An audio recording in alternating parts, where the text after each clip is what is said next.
یأمر بالعدل والاحسان وایتاء ذی القربی وینہی عن الفحشاء. صحیح بات. یہ رہی تاریخ الخفا امام جلال الدین سیوطی متوفا 911 ہے. یہ صفحہ 243 سے شروع ہو کر کے صفحہ 244 پر گئی. انہوں نے کیا کام کیا؟ دین کا جو حصہ بگڑا ہوا تھا اس کو ٹھیک کرنا تھا نا. علی وہ کہ حضرت نبی کریم فرمایا دموں کا دمی جسموں کا جسمی لحموں کا لحمی. او تیرا جسم میرا جسم ہے، تیرا گوشت میرا گوشت ہے، تیرا خون میرا خون ہے. کہو اس کی سند میں خواجہ گولڈوی کا نام لے لوں تو میرے لیے سند کافی ہے. حب نبی ہے میرے علی اور میرے علی ہے حب نبی. جسموں کا جسمی لحموں کا لحمی فرق نہیں مابین بیا، فرق نہیں مابین بیا، کچھ فرق نہیں مابین بیا.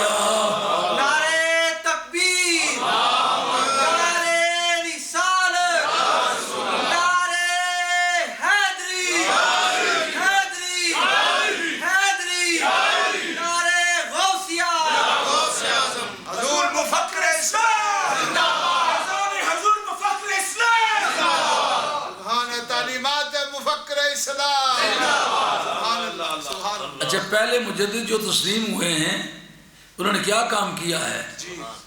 انہوں نے باغ فدق آل بیت کو واپس کیا ہے. یہ بات مشہور ترین باتوں میں سے ہے، اس کا کوئی انکار نہیں کر سکتا. علامہ بدر الدین عینی نے عمدۃ القاری شرح بخاری کے اندر یہ بات لکھی ہے. جتنے سوانح نگار ہیں انہوں نے حضرت عمر بن عبدالعزیز کی سوانح حیات میں یہ بات لکھی ہے. چونکہ آل بیت کے حقوق تلف ہونے میں ایک صدی کے ہیر پھیر میں زمانہ گزر چکا تھا، اس لیے ان حقوق کی بحالی ان کا کار تجدید ہے. سمجھ آ گئی یہ بات؟ جس آدمی نے پہلی مرتبہ مجدد کہلایا ہے وہ محبان آل بیت میں سے تھا. یہ میرے پاس حضرت امام حضرت مکی کی سوائے کے مور کا ہے. اس کے اندر ہے کہ حضرت سید عبداللہ میس میں ان کی اولاد میں سے ہوں. امام حسن کے پوتے ہیں، امام حسین کے نواسے ہیں. باپ کا نام حسن مثنی ہے، ماں کا نام فاطمہ کبریٰ ہے.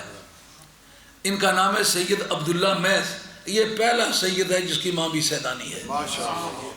ہاں نجیب الطرفین جس کو کہتے ہیں اسلامی تاریخ میں یہ پہلا سید ہے جو حسنین کی اولاد میں سے ہو کر ماں بھی سیدانی، کیونکہ اور کوئی سید تھا ہی نہیں.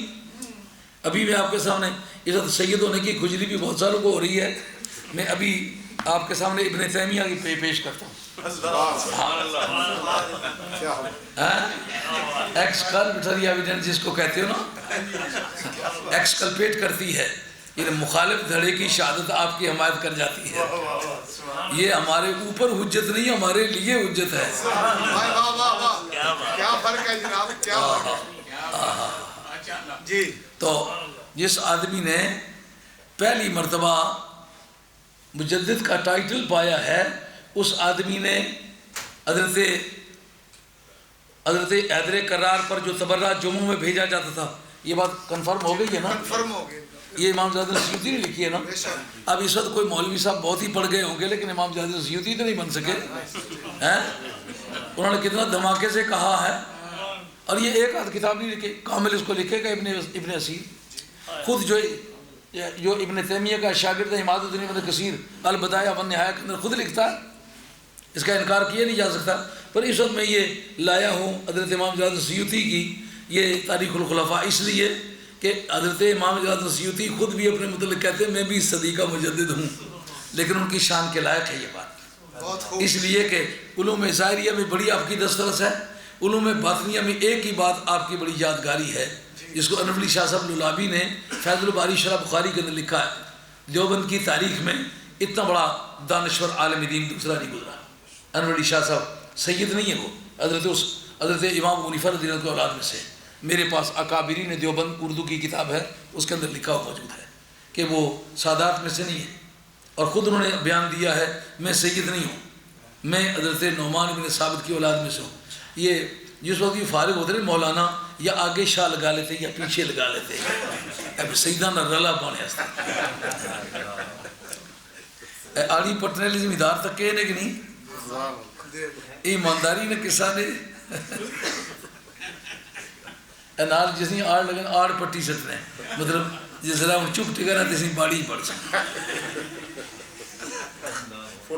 ہاں یہ بڑی بات عام گزری ہے سرزمین میں مولانا کہ کبھی آگے شاہ کبھی پیچھے شاہ اسے شاہ شاہ لگا کے بہت قریب آئے ہیں تو ہم وہ انور شاہ صاحب کی بات کرنے لگا تھا فیض الباری کے اندر لکھا ہے کہ حضرت امام جلال سیوطی نے 72 سے زیادہ مرتبہ سر کی آنکھوں کے ساتھ جیتے اور جاگتے ہوئے سرکار کو 9ویں اور 10ویں صدی میں دیکھا ہے تو یہ معرفت کی بڑی علامت ہے انہوں نے لکھا ہے کہ یہ تبرہ کیا کرتے تھے انہوں نے یہ بات لکھی ہے کہ حضرت سید عبداللہ میس ایک مرتبہ عمر بن عبدالعزیز رضی اللہ عنہ سے ملنے گئے آپ کے بال بڑے گھنگری والے تھے کندھوں تک آتے تھے آپ پگڑی باندھی ہوئی تھی آپ نے تو بڑے خوبصورت بازار میں چلے دونوں طرف بندے کھڑے ہو کر کے دیکھنے لگے تیرا قد تو نادر دار ہے مثل ہو تو مثال نواسہ رسول ہے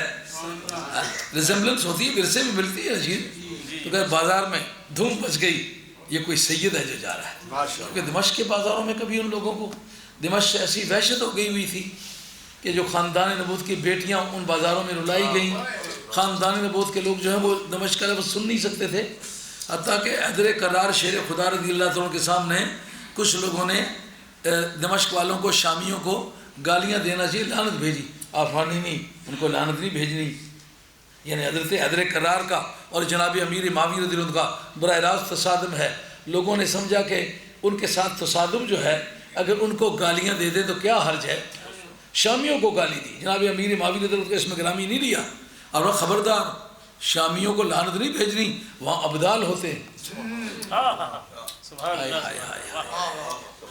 اس موقع پر آل دانش کے سر کو ایک چکر آیا وہ کہتے ہیں اس سے پتہ چلا کہ جناب امیر معاویہ رضی اللہ عنہ کے سرکار کو کوئی پاس نہیں تھا ابدالوں کی وجہ سے آپ نے فرمایا کہ گالیاں مت دو یہ چکر آیا ان کو آپ کے فرمانے کا یہ مقصد ہے اور صحابی تو بڑی شخصیت کا آدمی ہے جس ملک میں ولی بھی ہوں اس کو بھی برا نہیں کہنا چاہیے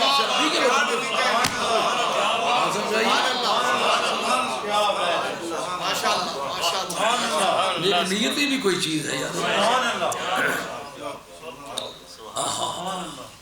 حضرت عمر بن عبدالعزیز جب آپ کو پتہ چلا کہ بادشاہ کے چٹ لکھی کہ میں ملنے کے لیے آپ باہر آ گئے آپ گلے سے لگا کے پیار سے گردن پہ بوسے لیے کہا اے شہزادہ رسول تمہارا یہاں آنا اچھا نہیں لگتا میں آپ کا خادم ہوں کوئی کام ہو مجھے چٹ لکھا کرے میں مدینہ طیبہ حاضر ہو جائے گا یہ بات ہے جس آدمی کا پہلا کار تجدید ہے دیکھو اس نے کیا کیا ہے ہاں محبت آل بیت میں یہاں تک پہنچا ہوا ہے کہ آپ میں اتنے بڑے ملک کا فرما روا ہوں 22-23 صوبوں کا ملک ہے اتنے بڑے ملک کا اتنے بڑے امپیریلزم کا امپائر ہوں حکمران ہوں لیکن خلیفہ راشد ان کا شمار ہوتا ہے آپ کا شمار خلفائے راشدین میں ہوتا ہے کیوں حضرت امام مہدی آخر الزمان جو آئیں گے ان کا بھی خلفائے راشدین میں شمار ہوگا اس کا مقصد یہ ہے نہ شاخ گل ہی اونچی ہے نہ دیوار چمن بلبل تیری ہمت کی پستی ہے تیری ہمت کی کوتاہی آج بھی اگر کتاب اللہ اور سنت رسول اللہ پر عمل کرو گے تو وہ سمے واپس آئیں گے ان کو کہنا کہ آپ نہ آیا کریں مجھے بلا لیا کریں باغ فدق کا واپس کرنا جناب علی مرتضیٰ پر اور آپ کے خاندان پر جو تبرے کی مہم تھی وہ دور کرنا اور ان اللہ یامر بالعدل والاحسان جو خطبے میں آپ پڑھتے ہیں نا اس جگہ جناب حیدر پر قرار پڑھتے بنا تھا ہاں یہ بات بولی ہے معلومات میں اضافہ ہو رہا ہے کہ نہیں ہو رہا بات تو یہ ہے کہ آپ ایسی روزانہ کی رٹی ہوئی باتیں بار بار دہرائی جا رہی ہیں اور وہ لوگوں نے ٹیپیں رکھی ہوئی ہیں پہلا مصرع مولوی صاحب پڑھتے ہیں دوسرا مصرع جو ٹیپ والا پڑھ دیتا ہے وہ سمجھتا ہے میں اب کس لیے جاؤں اب آپ یہ سوچنے کی پوزیشن میں ہیں کہ میں کس لیے جاؤں نہیں آپ کو آنا پڑے گا انشاءاللہ بات سمجھ میں آئی ہے یہ پہلا مجدد ہے جس آدمی نے کار تجدید کیا علم حدیث کی تحریر کا کام اور پرانی بنیادوں پر اسلامی حدود اور قواعد و ضوابط، شرعی عدالتیں، آل بیت کی عزت و عظمت کے پرچار، اور پھر خاندان نبوت کے اعزاز کے لیے جو کچھ اس آدمی سے ہو سکا اس نے کیا، لوگوں نے مجدد مان لیا۔ سبحان اللہ، سبحان اللہ۔ دوسری صدی کا مجدد کون مانا جاتا ہے؟ اور یہ اللہ کے زمروں نے اس کا بہت کم ذکر کیا ہے، لیکن علماء کے طبقے نے امام شافعی رحمۃ اللہ علیہ کو دوسرا مجدد تسلیم کیا ہے۔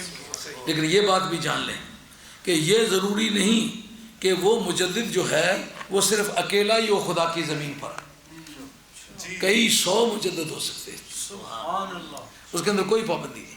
ایک گاؤں میں کئی مجدد ہو سکتے ہیں، لیکن ہر ایک کا کام کار تجدید الگ الگ ہوگا۔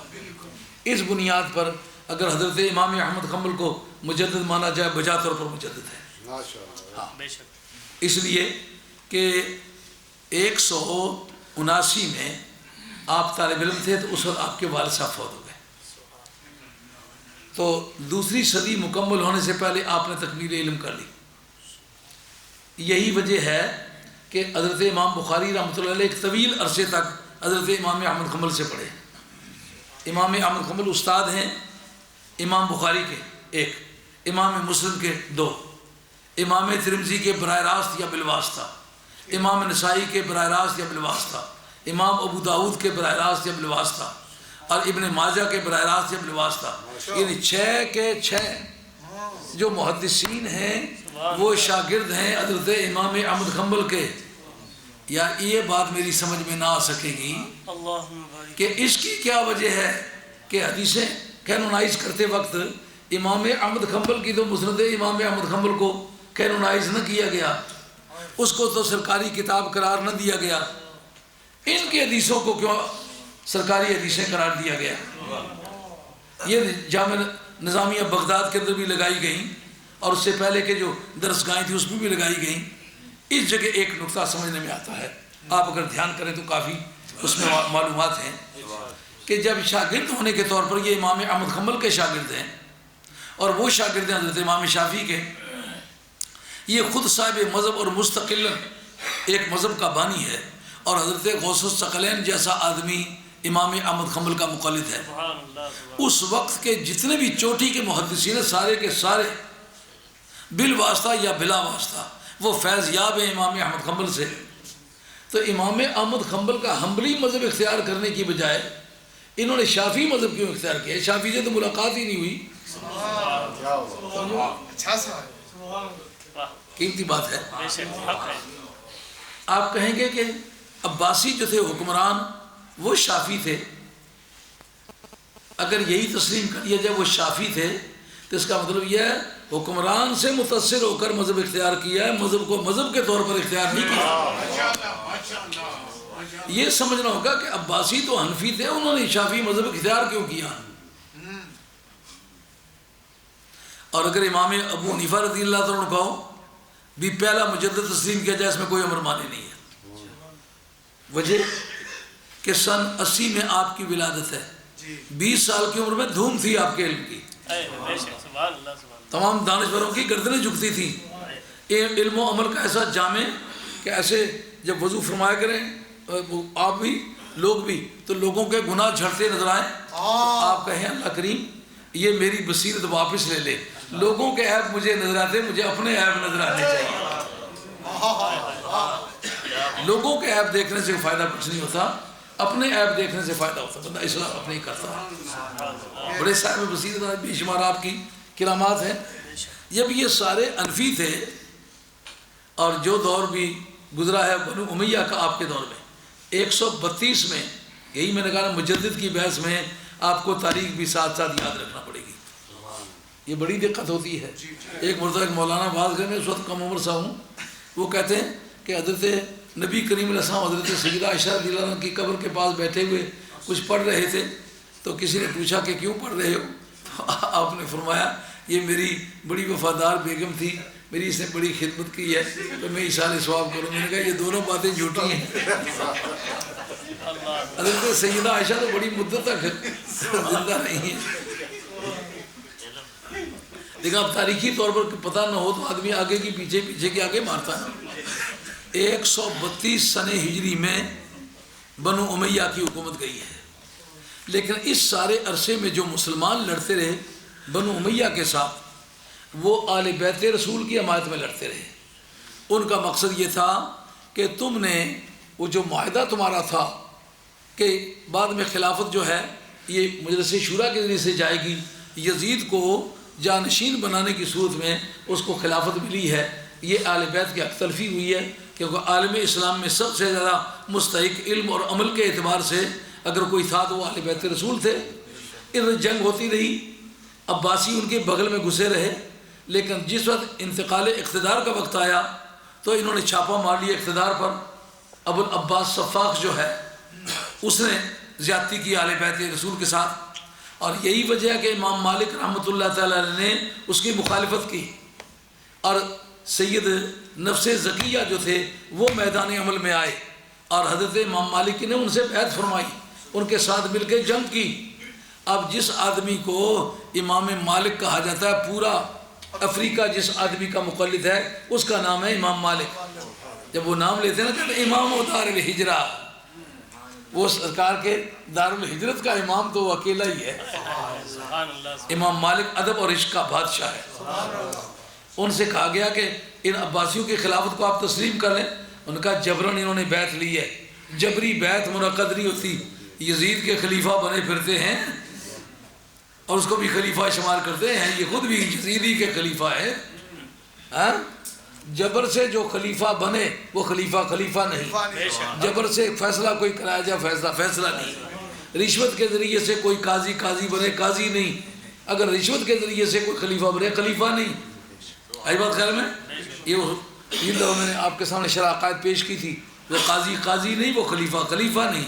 یزید کے دور حکومت میں دھونس دھکے کے ذریعے سے لوگوں کو مار پیٹ کے اور پیسے دے کے جو نصیحتیں کرتے تھے، امام حسین کربلا میں نہ جائیں، ان ہر ایک نے 1-1 لاکھ روپیہ درہم لیا ہوا تھا، یہ نہیں بتاتے تھے کہ ہم نے پیسے لیے ہوئے ہیں، کہتے تم نہ جاؤ، ان کی ڈیوٹی نہیں تھی، دوش رسول کا شاہ سوار ہے، خطرہ قبول کرتا، ساتھ خطرہ قبول کرتا، لیکن نہ کر سکے۔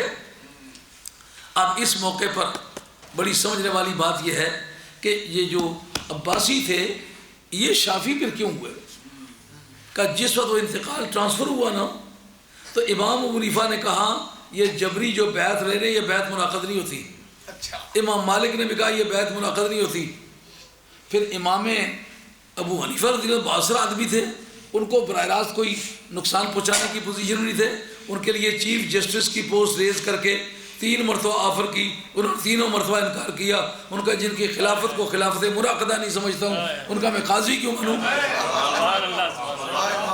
اس لیے 3 مرتبہ آپ کو 80 درے مارے گئے۔ آج کے مولانا کے خواب میں کوئی کہہ دے کہ وزیر اعظم کل آپ کو بلاتے ہیں جناب، اگلے دن وضو اسی کے گھر میں جا کے کرتے، اطمینان نہیں نا، اور ہر ایک آدمی آگے ہونے کی کوشش، فوٹو میں رکھیں، فوٹو کے اتنے خواہش مند لوگ دیکھیں، اگر منہ کالا کر کے گدے پر سوار کر کے الٹا بٹھا کے فوٹو لے لو، اخبار میں آ جائے، راضی۔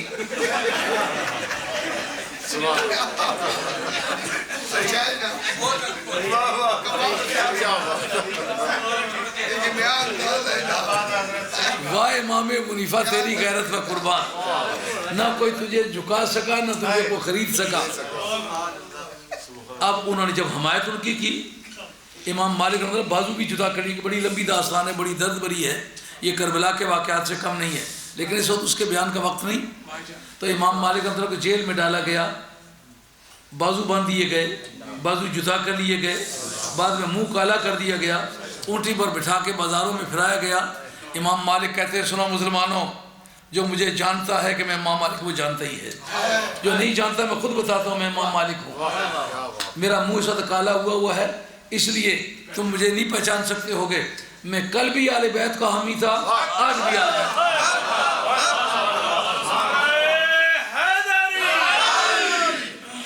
اور جو میں نے کل کہا تھا یہ جبری بیعت عباسیوں نے لیا ہے، منعقد نہیں ہے، کل بھی یہی کہا تھا، آج بھی یہی کہتا ہوں، ان کی بیعت حرام ہے، اس لیے کہ جبرن لے رہے ہیں۔ ہم نے جتنی جنگ لڑی اہل بیت کے لیے لڑی ہے، اولاد رسول کے لیے لڑی ہے۔ آج وہ ہاشمی جو ہے وہ سید بنے پھرتے ہیں، علوی سید بنے پھرتے ہیں، اور راجپوتوں میں سے علوی بنے، علویوں میں سے سید بنے۔ پوچھو تمہارے یہ باپ کو کہ شجرے میں راجہ آتا ہے، راجپوت آتا ہے؟ انہوں نے کہا ہمارے ایک بزرگ تھے، ان کا راجپوت شاہ نام تھا۔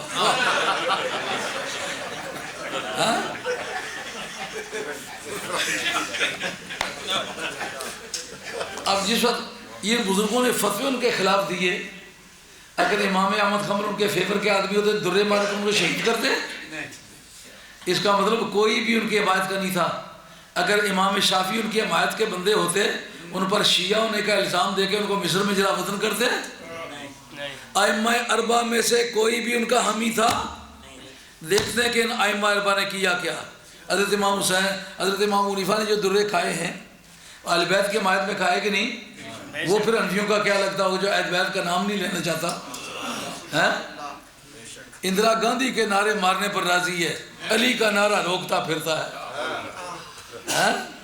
خدا تجھے اندرا ہی کے ساتھ کھڑا کرے، علی کے نعرے کو روکتا ہے اور صوفیوں کے نعرے مارتا ہے۔ پہلی تجلی جو ہے وہ حضرت صدیق اکبر پر گری ہے، آخری تجلی ان صوفی صاحب پر گری ہے۔ اس صوفی صاحب کے بھی نعرے، باقیوں کے بھی سب کے نعرے، علی کا نعرہ موافق نہیں پڑتا۔ بدھو تیری چڑ ہے کوئی سمجھنے والی بات؟ اب جناب عباسیوں نے جب دیکھا کہ امام ابو حنیفہ ہماری حمایت نہیں کرتے، ہم ان کے عقیدے پر، ان کے طریقے پر چل چل کے مر گئے۔ ان کا عقیدہ میرا اہل بیت کی ولیت ہے، اہل بیت کو خوش کرنا ہے۔ تم نے اہل بیت کو اتنا ستایا جتنا یزید نے بھی نہیں ستایا، میں تمہاری حمایت نہیں کر سکتا۔ امام مالک نے حمایت نہیں کی۔ امام شافعی جس کو دوسرا مانا جاتا ہے مجدد، اس کے ابھی داستان زندگی پیش کرتا ہوں، لیکن اس پر غور کرنا پڑے گا۔ یہ جو اصلی مجدد جن پر گفتگو ہونی ہے بعد میں چل کے ہوگی، ممکن ہے سفر میں نہ ہی ہو سکے، لیکن میں پوری تفصیلات مجدد پر دینا چاہتا ہوں تاکہ آپ اچھی طرح سے بات سمجھ سکیں کہ مجدد ہوتا کون ہے۔ جو پہلے گزرے ہیں وہ کس طرح کے تھے، جو اب ہیں ان کا ماڈل ہی ہے۔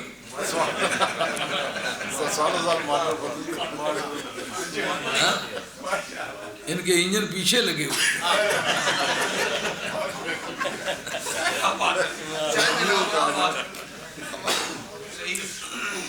اب جناب انہوں نے ضد سے آ کر کے انہوں نے کہا ایک تو امام شافعی کا مذہب اختیار کریں گے، لوگ سمجھیں گے کہ ہم امام شافعی کو برا نہیں سمجھتے، اور امام شافعی کو برا نہیں سمجھتے ہو جلا وطن کیوں کیا ہے؟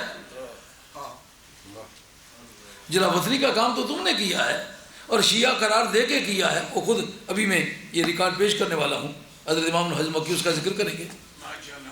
ان کو شیعہ بھی سمجھا ہے، جلا وطن بھی کیا ہے، مذہب ان کا کیوں اختیار کرتے ہو؟ پوچھتا مائیاں نہیں سارے پیسے سوشل سیکورٹی والے بھی چاہیے کہ نہیں، چائلڈ بینیفٹ بھی چاہیے نہ کروں چلا گو مکان ماڑا تو وہ رستہ توڑا ہے نا، ظلم کی انتہا۔ مکان ماڑا اور رستہ توڑا۔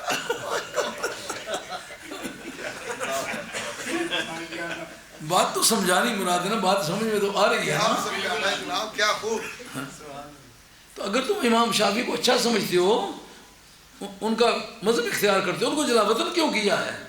الزام شیعہ ہونے کا دیا ہے، خود امام شافعی کہیں گے کہ مجھے شیعہ کہتے ہیں۔ اس کا مطلب یہ ہے یہ شیعہ کا لفظ جو ہے یہ بک بک میں استعمال کرنا یہ پرانے خارجیوں کی عادت ہے۔ اگر امام شافعی بھی شیعہ تو میرے سنی ہے کون؟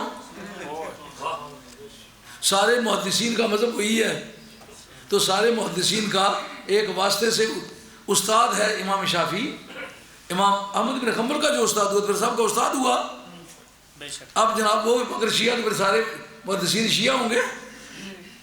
انہوں نے جب یہ مذہب اختیار کیا اس وجہ سے کہ امام ابو حنیفہ میں موافق نہیں پڑتے، ہماری انہوں نے تائید نہیں کی، تو تائید تو پھر تمہاری کوئی بھی نہ کرے۔ ان کا یہ باقی جو ہے نا سر پہ چڑھ جائیں گے اگر ان کا مذہب اختیار کیا تو۔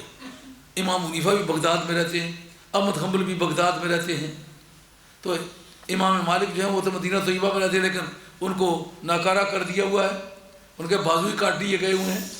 اب تو وہ مدینہ طیبہ میں سرکار کا نام بے وضو نہیں لیتے تھے، اب وہ وضو کر ہی نہیں سکتے۔ کوئی دوسرا آدمی ان کا منہ دھوتا ہے، دوسرا آدمی ان کے پاؤں دھوتا ہے، کوئی لیک کراتا ہے۔ مدینہ طیبہ میں جس آدمی نے کبھی پیشاب نہیں کیا تھا، اب وہ آج اس معذوری کے حالے میں 3 4 میل سفر کرتا ہے پیشاب کرنے کے لیے، کھاتا اتنا تھوڑا ہے تاکہ اس کو بہت کم مرتبہ وضو توڑ نہ کرے۔ اب پھر انہوں نے امام شافعی کا مذہب اختیار کیا۔ اب محدثین کی بات سمجھ میں آئے گی انہوں نے پھر کیوں اختیار کیا۔ انہوں نے کہا جب تک ہم اس گورنمنٹ کے پپٹ نہیں بنے گے ہماری کتابوں کو قانونائز کون کرے گا؟ نہیں تو ہاں، نہیں تو امام احمد بن حنبل زیادہ حقدار ہے نا، زیادہ حقدار ہے کہ ان کے استاد ہیں۔ ہاں، یحییٰ بن معین زیادہ حقدار ہے نا، جن سے انہوں نے حدیثیں لی ہیں۔ مثلا مصنف ابن ابی شیبہ ہے، کئی 100 احادیث بخاری کے اندر اور مسلم کے اندر ان کی ہیں، ان کی کتاب کو کیوں قانونائز نہیں کیا گیا؟ امام احمد حنبل کی ممکن ہے 1000 کے ہیر پھیر میں حدیثیں موجود ہوں۔ مصنف عبدالرزاق 10-11 جلدوں کی کتاب ہے، وہ حضرت امام احمد بن حنبل کا بھی استاد ہے، اس کی کتاب کو کیوں قانونائز نہیں کیا گیا؟ اس کا مطلب یہ کہ اس وقت کی یہ روی جو تھی اس نے ان کو اس مذہب کی دعوت دی ہے۔ اب ان کو یہ کہنا کہ وہ مجدد ہیں، امام بخاری رحمۃ اللہ بڑی بزرگ شخصیت ہیں، انتہائی بڑا دینی کام انہوں نے کیا ہے، عالم اسلام میں بڑی تحقیقی اور تاریخی یادگار چھوڑی ہے جو آج مذہب و ملت کی رہنمائی کے کام آ رہی ہے۔ لیکن یہ کہ وہ پیدا کس سن میں ہوئے ہیں، پڑھا کون سے سن میں ہے، شہرت ان کی کون سے سن میں ہوئی ہے، وہ کسی صدی کی نہ ابتدا بنتی ہے نہ انتہا بنتی ہے۔ یہ باقی 6 کا جو نام لیا ہے یہ محض مولانا ہونے کے حوالے سے لیا ہے، جیسا نذیر الدین دہلوی کا نام لیا ہے، اور بھی کئی لوگوں کے نام لیے ہیں جنہوں نے 1857 کی جنگ آزادی میں تلواریں لے کے مسلمانوں کی گردنیں اتاری ہیں اور انگریز کے پنجے کو مضبوط کیا ہے، وہ آج مجددین میں ان کے نام بول رہے ہیں۔ معلوم ہوا کہ یہ کاغذی قسم کے مجدد ہیں۔ دوسرا مجدد جس کا نام ہے امام شافعی، اس کے چند باتیں عرض کر کے بات ختم کروں گا، پھر کل دیکھیں کہ کتنی باتیں خواجہ گولوی رحمۃ اللہ کی ذات پاک کی یا اعلیٰ حضرت کی ہو سکتی ہیں، نہیں تو یہ پورا مہینہ چلے گا۔ دوسرے چکر میں ان دونوں کی سوانح حیات پر گفتگو کریں گے اور ان کے کار تجدید پر گفتگو کریں گے۔ مجدد ہیں لیکن ان کے کس کام کی تجدید کی ہے، کون سا کام ہے؟ تو پھر آج جو آدمی مجدد بننے کے لیے جسے 5 اڑس رکھے نا، اس کو بھی کہیں گے کہ نہ لونا میں محبت گر خیال زندگانی ہے، محبت جس کو کہتے ہیں وہ مرنے کی نشانی ہے۔ تم نے سمجھا ہوا اندر بیٹھ کے گورنمنٹوں سے پیسے لینا یہ مجدد ہونے کے برابر ہے؟ نہ، یہ مجدد ہونے کے برابر نہیں ہے۔ حضرت امام شافعی رحمۃ اللہ تعالیٰ نے، آئیے دیکھتے ہیں انہوں نے کیا کام کیا ہے۔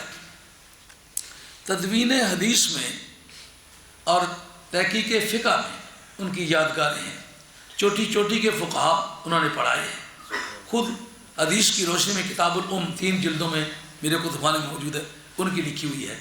اصول فقہ پر یعنی حدیث سے اور قرآن سے قانون بنانے کے لیے کون کون سے قاعدے استعمال ہوتے ہیں، اصول فقہ، اس کا پہلا رسالہ جو لکھا ہے وہ امام شافعی نے لکھا ہے، یہ ان کا کار تجدید ہے۔ اور کیا یزیدیت پورے جوبنوں پر رہی ہے؟ آگے عباسیہ کے پاس اقتدار آیا ہے اور انہوں نے اس اقتدار کا غلط استعمال کیا ہے اور انہوں نے اولاد رسول کے لیے اور ایسی ایسی مصائب کھڑی کی ہیں کہ جو یزید کے دور سے بھی زیادہ سنگین ہیں۔ اس لیے انہوں نے کہا کہ میں کیا کروں گا، میں آل بیت کے گیت گاؤں گا۔ آئیے جو انہوں نے گائے وہ بتاتا ہوں۔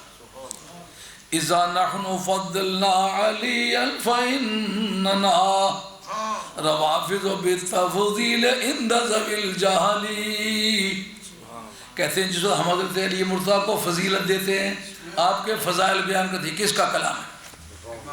مولانا ایک مرتبہ آپ بھی ادھر مشکل یہ ہے میں نے کتابوں کو لکھ لکھ کے دھو ڈالا ہوا ہے۔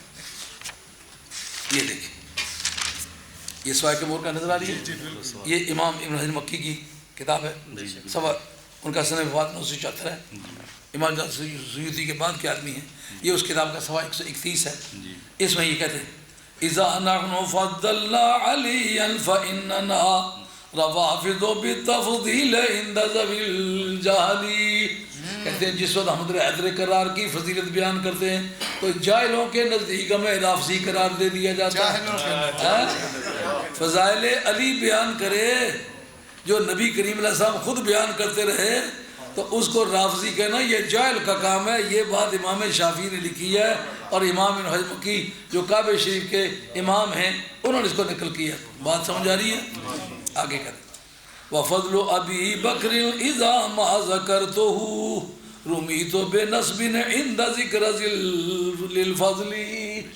کہتے ہیں جب میں حضرت صدیق اکبر کی فضیلت کو بیان کرتا ہوں تو مجھے ناسبی کہہ دیا جاتا ہے کہ ان کی فضیلت یہ بیان کرتا ہے تو یہ حضرت حیدر کرار کا دشمن ہے.